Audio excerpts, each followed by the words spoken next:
en la inigualable belleza de la versión Reina Valera 60,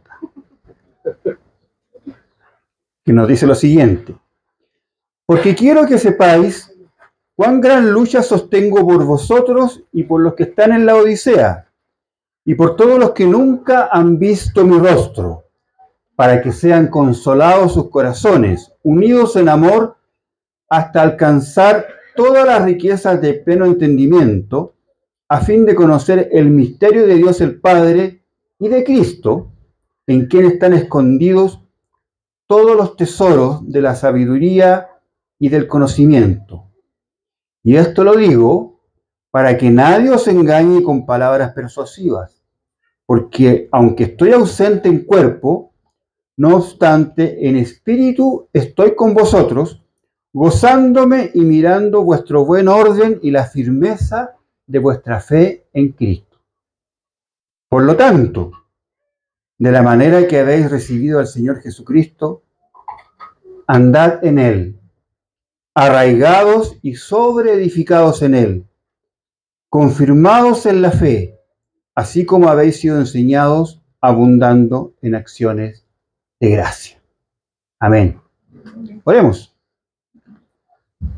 Amantísimo Padre Celestial, queremos darte gracias en esta mañana por la enorme bendición y privilegio que nos das de poder estar en este lugar a donde hemos venido, Señor, a adorar y bendecir tu santo nombre.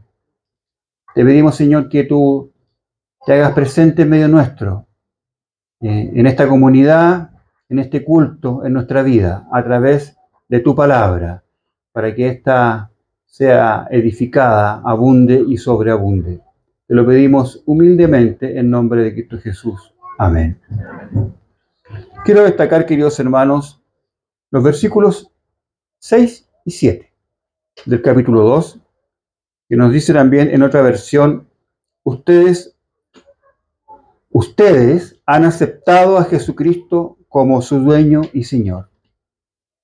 Por eso deben vivir como a Él le agrada, tal como se les enseñó. Confíen cada vez más en Él y vivan obedeciendo sus enseñanzas para ser cada vez mejores y den siempre gracias a Dios. ¿Qué podemos reflexionar cuando una iglesia está de aniversario? Podemos reflexionar todo lo que el Señor ha hecho en la vida de esta comunidad, ¿cierto? Todo lo que el Señor ha hecho, como ya hemos escuchado en los motivos de gratitud. Pero también podemos reflexionar respecto a los grandes desafíos que el Señor tiene para esta comunidad en este contexto, en esta comuna. Y estamos seguros que el Señor tiene grandes cosas para esta iglesia.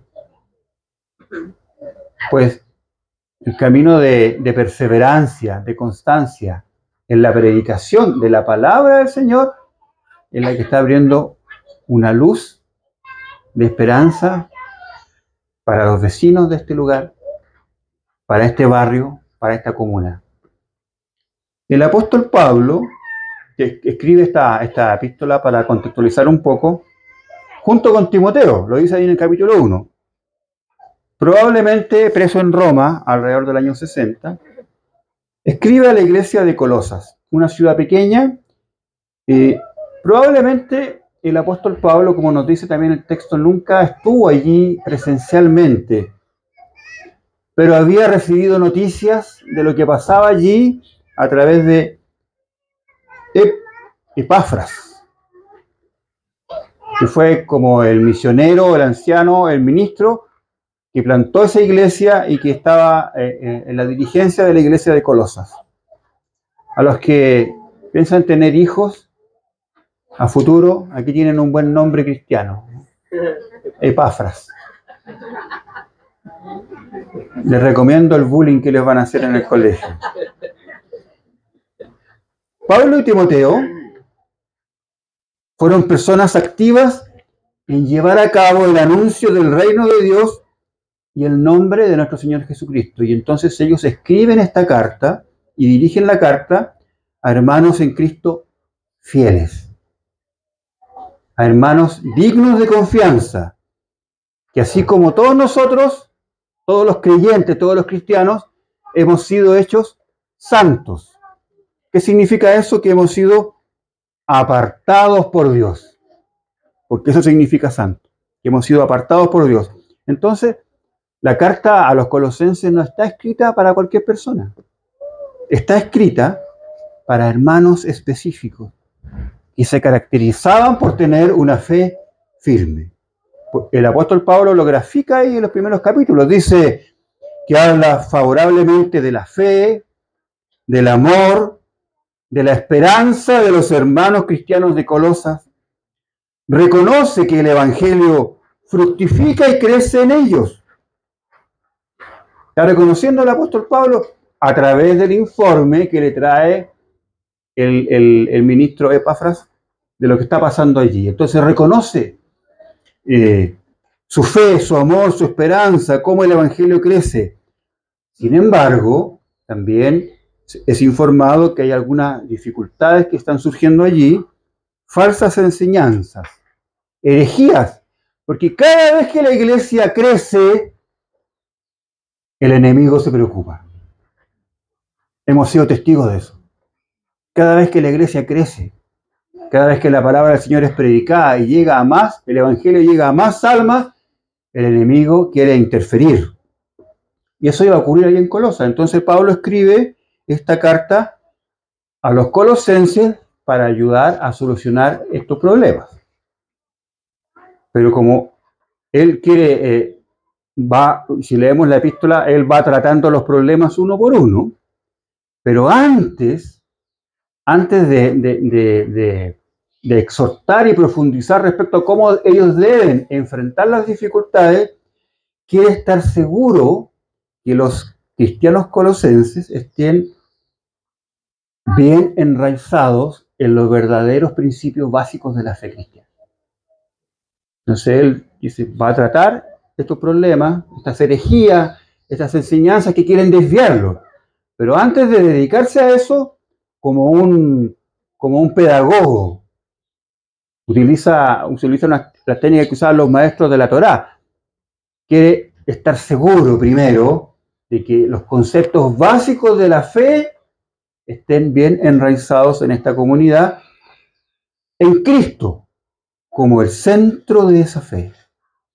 Si los cristianos colosenses entendían mejor la naturaleza y la misión de Cristo, es decir, quién es Cristo y lo que Cristo vino a hacer en sus vidas, ese entendimiento entonces les daría la base necesaria para enfrentar todos los problemas que vinieran.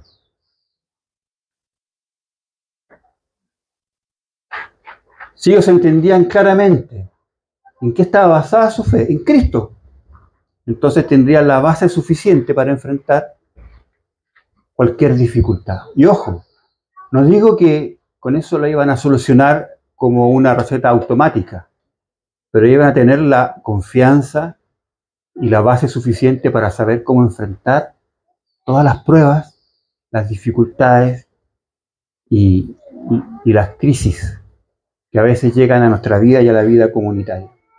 Ahora, ¿qué es lo que me parece a mí más interesante? Y ya lo he dicho en otras oportunidades, que el apóstol Pablo, me encanta a mí esto de Pablo, que él es muy didáctico, ¿cierto? Él es muy didáctico, entonces dice, ¿qué tienen que hacer? Responde a una pregunta básica, ¿qué? Muchas veces nosotros nos preguntamos en nuestra vida, ¿qué? Pero él no se queda solo en eso, sino además dice, ¿cómo tenemos que hacerlo? Dice, ¿qué hay que hacer? Y después dice, ¿cómo hacerlo? ¿Se han fijado ustedes que de repente muchos creyentes dicen, ¿cómo tengo que hacer? No sé cómo hacerlo. Y deambulamos en la duda o en el temor, en la dificultad, en nuestra vida personal, familiar, laboral o eclesial y no sabemos cómo. Y la respuesta el Señor la está dando siempre a través de su enseñanza por medio de su palabra, como lo vamos a ver aquí. ¿Ya? El versículo 6 nos dice, y Colosenses capítulo 2, por tanto, de la manera que habéis recibido al Señor Jesucristo, andad en Él. Repito, de la manera que habéis recibido al Señor Jesucristo, andad en Él. Colosenses 2:6 nos reafirma la importancia de caminar en la fe cristiana después de haber recibido al Señor Jesucristo como nuestro Señor y Salvador. Un poco lo que el mismo pastor le explicaba a los niños, ¿cierto? Hemos recibido al Señor, los niños fueron bautizados, pero comienzan a ¿qué? A caminar un proceso. Y nosotros cuando hemos recibido a Cristo, comenzamos un camino. ¿Se recuerdan ustedes que antiguamente, o en ciertos círculos cristianos evangélicos, para reconocer si uno es creyente o no, la pregunta es, ¿y usted anda en el camino? ¿Y usted camina? ¿Cierto? Interesante, ¿no? Y caminar, ¿qué es lo que es? Caminar es un proceso activo y progresivo. Significa que no estamos detenidos. Entonces está diciendo el apóstol diciendo, andad en Él. La clave aquí está en la palabra andar, que significa caminar o avanzar en nuestra vida cristiana. Andar en Cristo. Lo primero que dice, que habéis recibido al Señor. Haber recibido al Señor se refiere a aceptarlo como Señor y Salvador, creyendo en su muerte y resurrección como el camino para la salvación. Y entonces al aceptarlo y recibirlo como nuestro Señor y Salvador, estamos reconociendo que Él es el camino, la verdad y la vida. Que no hay otro camino. ¿Para llegar a quién? Para llegar al Padre. Entonces de ahí parte el apóstol para instarnos a caminar en su camino. No solamente en nuestra vida contemporánea se habla esto de si usted camina o no. Fíjese que en la Biblia, también en los primeros tiempos, los judíos usaban la palabra caminar o andar para referirse a la forma en que uno llevaba su vida. Nos dice, por ejemplo, en Génesis que Enoc y Noé caminaban con Dios. Dios le dijo a Abraham en Génesis, anda, camina delante de mí y sé perfecto. El salmista dice, el Salmo 1, bienaventurado el varón que no anduvo en consejo de malos, ni estuvo en camino. ¿Se fijan? Cómo uno lleva su vida está expresado a través del concepto de andar, de caminar. Dios juzgó al pueblo de Israel por no caminar según sus estatutos, por no guardar sus leyes, nos recuerda ahí el libro de Ezequiel. Entonces la expresión andad en Él, que vemos aquí en el versículo 6, es una llamada a seguir a Jesús en todo lo que hacemos. En todo. Significa que nuestras acciones deben estar basadas en sus enseñanzas y su ejemplo. Debemos permitir que su espíritu more en nosotros y guíe todas nuestras decisiones.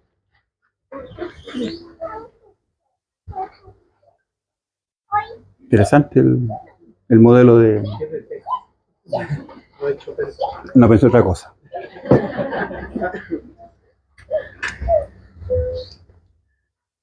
Queridos hermanos y hermanas, al seguir al Señor Jesús, estamos renunciando a nuestros propios deseos y voluntad para seguirlo a Él. Estamos renunciando para seguirlo a Él. Este acto de amor y entrega es el fundamento para una auténtica y verdadera vida cristiana. No solamente es suficiente el conocimiento. Y nosotros, los presbiterianos, a veces nos ufanamos del supuesto conocimiento que tenemos, que a veces no es tal, no es tanto. Yo creo que a excepción del pastor Vladimir, no todos tenemos tanto conocimiento. Profesor ahí del seminario. Nos ufanamos del conocimiento, pero a veces el conocimiento no es suficiente sino que también es necesaria la práctica de la fe, y a eso se refiere el andar, el caminar, el practicar la fe, porque si no, son palabras vacías de contenido y conocimiento. Hemos sido testigos, lamentablemente, en este último tiempo, como grandes obreros, grandes predicadores han caído en pecado. Autores de prestigio a nivel internacional. Porque no solamente es necesario tener conocimiento, hay que practicar, vivir la fe. Eso es caminar. Andar en Cristo no es solo creer en Él, sino es dejar que esa fe transforme cada aspecto de nuestra vida.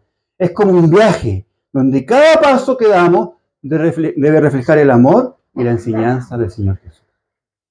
Entonces, ¿qué nos dice el apóstol? ¿Qué tenemos que hacer? Andar en Él. Caminar.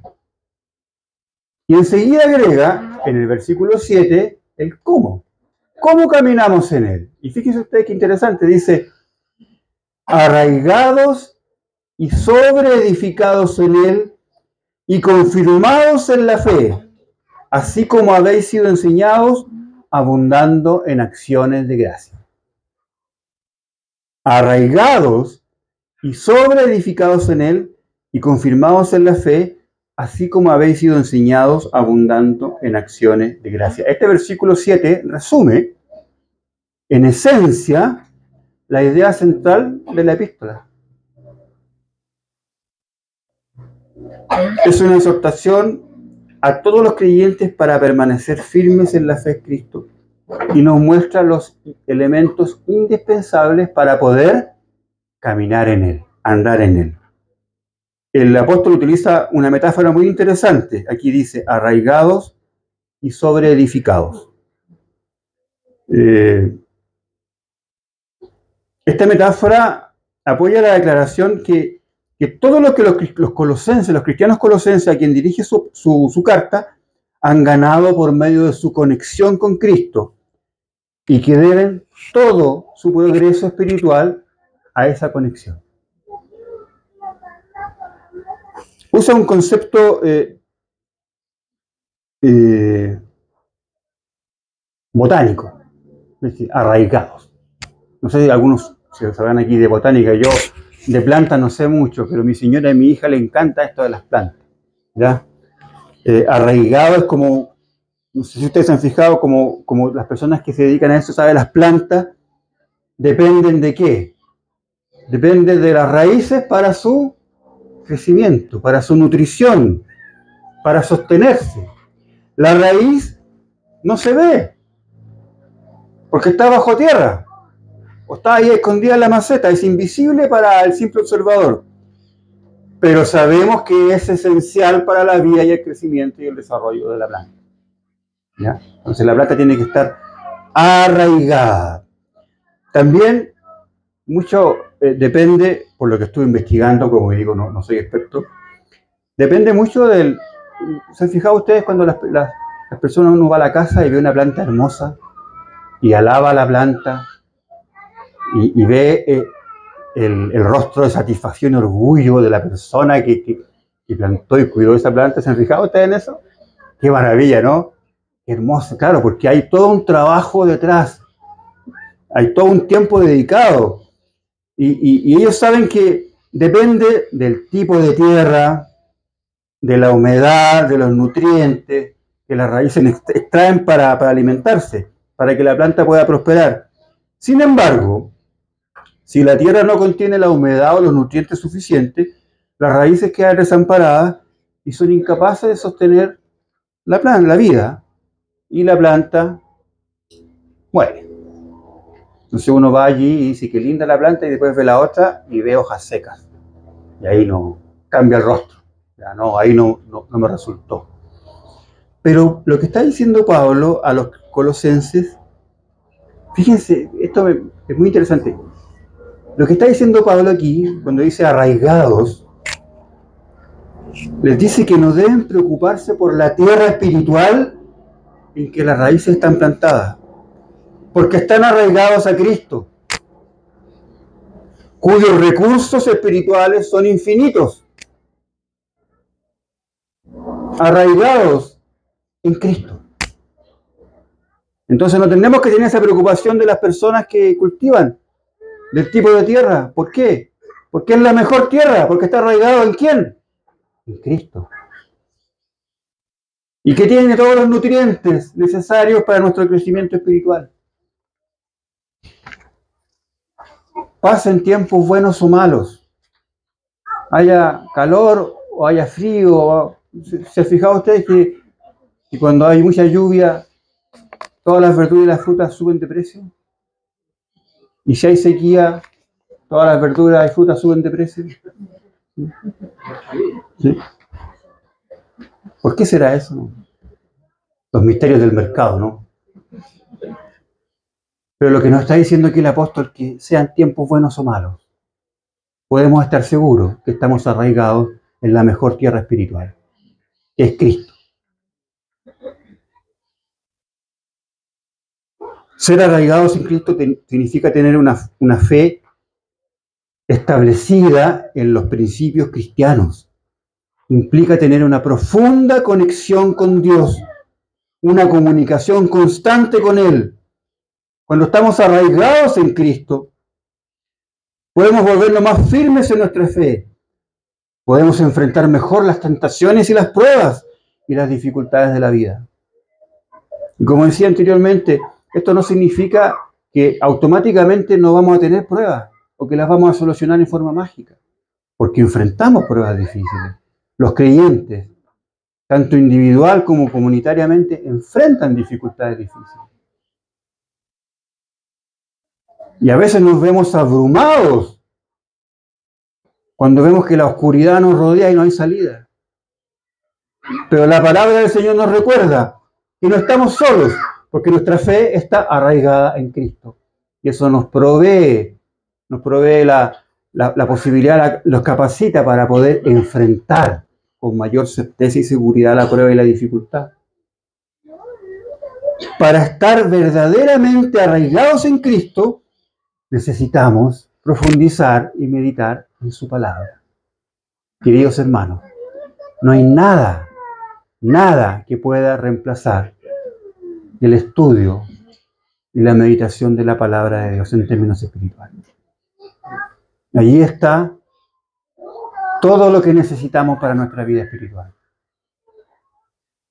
Cuando a veces escuchamos hermanos que dicen, Señor, háblame, muéstrate. Y el Señor nos está hablando a través de su palabra. Nada puede reemplazar a eso.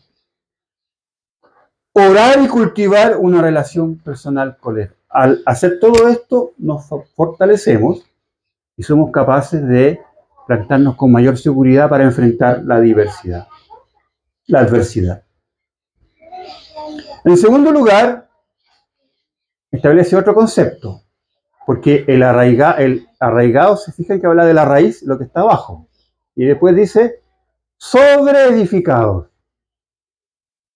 Este es un concepto que viene de la construcción, ¿no es así, hermano? Aquí tenemos expertos en construcción, ¿cierto? Es muy lindo este concepto. Construir, ¿qué significa sobreedificar? Construir sobre otra edificación. Construir encima. Construir sobre un fundamento. ¿Ya? Yo no sé si será muy popular sobreedificar. A lo mejor debe ser más barato. ¿Sí? Construir sobre algo que ya está. ¿Sí?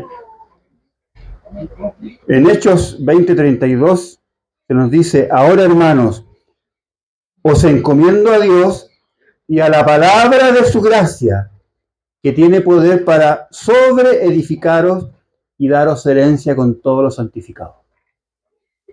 Fíjense, encomendados a Dios y a qué, y a su palabra para ser sobreedificados. Y en Corintios también el mismo apóstol nos dice, conforme a la gracia de Dios que me ha sido dada, yo como perito arquitecto puse el fundamento. Otro edifica encima, pero cada uno mire cómo sobreedifica. Pero nadie puede poner otro fundamento que el que está puesto, que es Jesucristo. Entonces, tanto en la raíz como en lo que construimos, estamos construyendo sobre un fundamento seguro. No sé si ustedes se recuerdan, a lo mejor se me cae el carnet con esto, pero había una antigua historia de los tres chanchitos. ¿Sí? Y venía el lobo. La típica historia del lobo. Y uno construye su casa de materiales de paja, sí. Otro construye, no me acuerdo, de madera. Pero el tercero construye con un fundamento sólido. ¿Ya? La palabra griega para sobreedificación oikodomeo se asocia a construir. Construcción de una casa, o una torre, o un granero.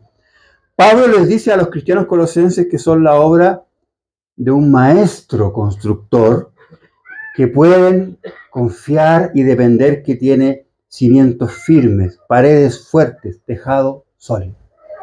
Ese es el fundamento sobre el cual están sobreedificando su vida. Construido encima de cualquier obstáculo, de cualquier tentación, de cualquier lucha, cualquier dificultad en la vida. ¿Por qué? Porque el fundamento es sólido. ¿Por qué esta iglesia, esta hermosa comunidad, está hoy día tan expectante con su aniversario? Tan expectante con este lugar, tan expectante con... ¿Por qué? Porque ha construido sobre un fundamento sólido. El único fundamento, que es Jesucristo.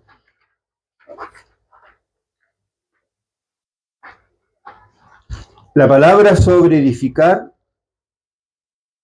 se refiere a poner todo nuestro esfuerzo y dedicación a establecer y construir y perfeccionar nuestra relación personal con Dios.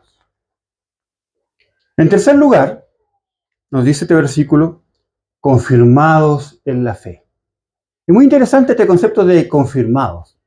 ¿Ya? Hay otras iglesias que tienen incluso sacramentos de la confirmación. No sé si ustedes sabían. ¿Sí? Nosotros no. Porque nosotros tenemos solamente los sacramentos bíblicos. Por si alguien tenía dudas. Confirmados, la palabra griega significa ser hecho firme o estar asegurado. Confirma significa corroborar la certeza de algo para dar mayor seguridad a nuestras convicciones. Esto es como decir, enraizados, echando raíces, sobreedificados a partir del fundamento que es Jesucristo y afirmados, confirmados, asegurados en la fe, así como fueron enseñados para acciones de gracia. Es una exhortación para ser constante, perseverante, no apartarnos de la palabra de Dios y ser capaces de defender nuestra fe y nuestras convicciones con valentía y resistir las ideas y prácticas que van en contra de esta palabra. Por eso somos confirmados, para dar testimonio y resistir aquella enseñanza que está contra la enseñanza bíblica. Y para terminar nos dice, abundando en acciones de gracia. Debemos estar agradecidos. El pastor tenía toda la razón cuando dijo que los niños ya hicieron el sermón. En su alabanza. ¿Qué cantaban ellos? Construye tu casa, tu vida y tu iglesia, ¿sobre qué? Sobre la roca. De eso nos está hablando estos versículos. ¿Sobre qué está construida la vida de esta iglesia? ¿Sobre qué está construida tu vida familiar, tu vida personal? Sobre la roca que es el Señor Jesucristo. Por lo tanto, debemos ser agradecidos de Dios por todas las bendiciones que nos ha dado en la vida. Y podríamos estar horas escuchando testimonios de gratitud de lo que el Señor ha hecho en nuestras vidas y cómo ha impactado nuestros corazones, nuestras vidas personales y familiares. Todas las bendiciones que recibimos vienen de Dios y no las podemos tomar como algo que nos pertenece. Al estar agradecidos, al dar acciones de gracias, abrimos nuestras mentes y corazones a Dios, permitiendo que Él nos guíe a través de cualquier circunstancia de la vida. Y también podemos compartir la alegría y el amor que sentimos con Él con los demás. Nuestra vida cristiana no está completa si no servimos a los demás, porque el Señor nos llamó también para hacer bendición de aquellos que nos rodean. Primeramente, bendición a través del mensaje del Evangelio. El Señor Jesús nos enseñó, el Hijo del Hombre, dice, no vino para ser servido, sino para servir y dar su vida en rescate por muchos. Entonces, en conclusión, ¿qué podemos decir? El caminar con Dios involucra estar arraigados en Dios, sobreedificados en el único fundamento, confirmados en nuestra fe y abundando en acciones de gracia. A veces, en medio de la rutina, de la vorágine, de las distracciones, se nos olvida la importancia de estar conectados a nuestras raíces espirituales. Y este pasaje que hemos leído hoy día nos recuerda que al mantenernos arraigados en nuestra fe, no solamente enfrentamos mejor las dificultades, sino también encontramos razones ciertas para estar siempre agradecidos. Cultivar nuestra relación con Dios no solo es un deber, no solo es un mandato, sino además es una fuente de fortaleza y de alegría. Acercarnos a Dios no solamente es nuestra responsabilidad buscarle, sino también trae paz, consuelo, esperanza y alegría a nuestras vidas. En el mundo actual, queridos hermanos, qué fácil es dejarse llevar por las distracciones, por las tentaciones, por las dificultades. Pero si nos mantenemos firmes en la fe y nos esforzamos en cultivar una relación constante con Dios, podremos ser capaces de enfrentar cualquier adversidad. ¿Cómo aplicamos esto?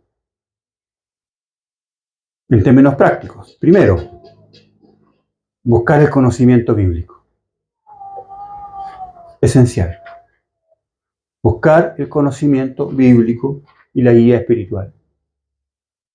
Venir a escuchar la predicación de su palabra, estudiar en la escuela dominical, los que tienen escuela dominical, los grupos de estudio bíblico, la lectura, el estudio personal de la Biblia, la lectura devocional de la Biblia, etc. Tenemos que buscar el conocimiento bíblico, porque aquí está la enseñanza de Dios para nuestras vidas. La lectura regular de la Biblia es fundamental para conocer la voluntad de Dios, para lo que Él quiere, para guiar todas nuestras decisiones. En segundo lugar, estar en constante comunicación con Dios en la oración.